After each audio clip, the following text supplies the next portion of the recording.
Nobel பரிசு கொடுக்கப்பட வேண்டிய கருத்து. அந்த வார்த்தையை திரும்ப பெற்றுக்கொள்கிறேன். புண்படுத்தக்கூடிய நோக்கம் எனக்கு இல்லை. திருமாவளவன் கிட்ட மன்னிப்பு கேட்ட வைகோ. அப்படி என்ன பேசினாரு வைகோ? விரிவாக பார்க்கலாம் இந்த தொகுப்பில்.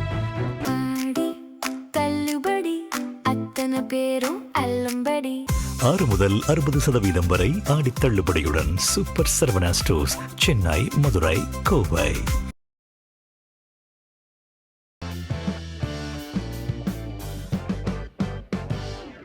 ரெண்டு நாளுக்கு முன்னாடி தூத்துக்குடி மாவட்டம் கழுகுமலைக்கு பக்கத்துல இருக்கக்கூடிய சத்திரப்பட்டி கிராமத்துல செய்தியாளர்களை சந்திச்சு பேசியிருந்தாரு மதிமுக உடைய பொதுச் செயலாளர் வைகோ. அப்ப அவர் என்ன பேசினார்னா, முதலமைச்சர் விஜய் கரூருக்கு போகக்கூடாது, பேசக்கூடாதுன்னு உச்ச நீதிமன்றத்துக்கு திமுக போச்சு, ஆனா கோர்ட்டு சாட்டை அடி கொடுத்திருக்குது அப்படின்னு சொன்னார். அது மட்டும் இல்லாம தாவேக கூட்டணியில இருந்தாலும் திமுக கூட கூட்டணியிலையும் நட்புலையும் தொடர்றோம் அப்படின்னு திருமாவளவன் சொன்னதுக்கு அவருக்கு நோபல் பரிசு தரணும் அப்படின்னு திருமாவளவனை விமர்சனம் பண்ணியிருந்தாரு வைகோ. நோபல் பரிசு கொடுக்கப்பட வேண்டிய கருத்து.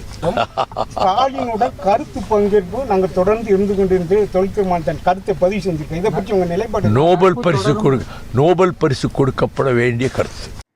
அதன் பிறகு அரியலூர்ல திருமாவளவன் செய்தியாளர்களை சந்திச்ச போது வைகோவுடைய நோபல் பரிசு குறித்து கேள்வி எழுப்பினாங்க.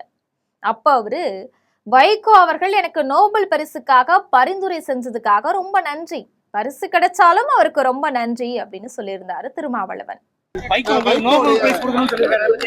அவருடைய பரிந்துரைக்கு நன்றி. நோபல் பரிசு கிடைத்தால் அவருக்கு நன்றி.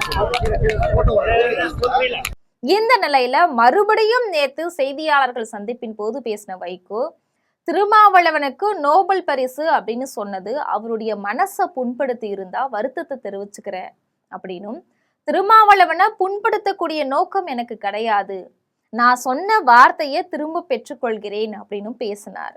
எதிர்காலத்திலும் அப்படி எந்த எதுவும் கிடையாது. நான் சொன்னதற்காக அவர் மனம் புண்பட்டுக்குவாரால் நான் அந்த சொற்களை திரும்ப பெற்றுக்கொள்கிறேன். எனக்கு இம்மி அளவு ஒரு கசப்பு எதுவும் எழுச்சி தமிழர் மேல கிடையாது. தொடர்ந்து பேசின அவரு, திருமாவளவன் மேல எனக்கு கொஞ்சம் கூட கோபமோ இல்ல மனக்கசப்போ கிடையாது, அவருடைய வளர்ச்சிக்கு நான் எப்பவுமே பக்கபலமா இருப்பேன். திருமாவளவன் பற்றி நான் அப்படி பேசியதால விசிக எம்பி ரவிக்குமார் என்னுடைய சங்கோலி பத்திரிகை நிகழ்ச்சிக்கு வர முடியாது, டெல்லியில வேலை இருக்கு அப்படின்னு சொல்லிட்டாரு.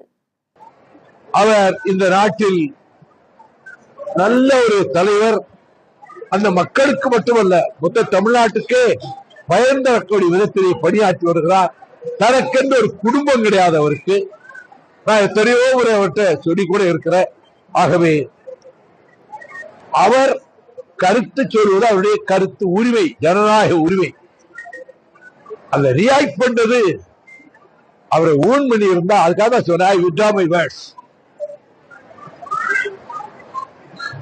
என்னுடைய வருத்தத்தையும் தெரிவித்துக் கொள்கிறேன். திமுகவும் தாவேகவும் ஓர் அணியில சேரணும் அப்படின்னு திருமாவளவன் சொல்லி இருந்ததை கேட்டு எனக்கு அப்படியே தூக்கி வாரி போட்டுருச்சு.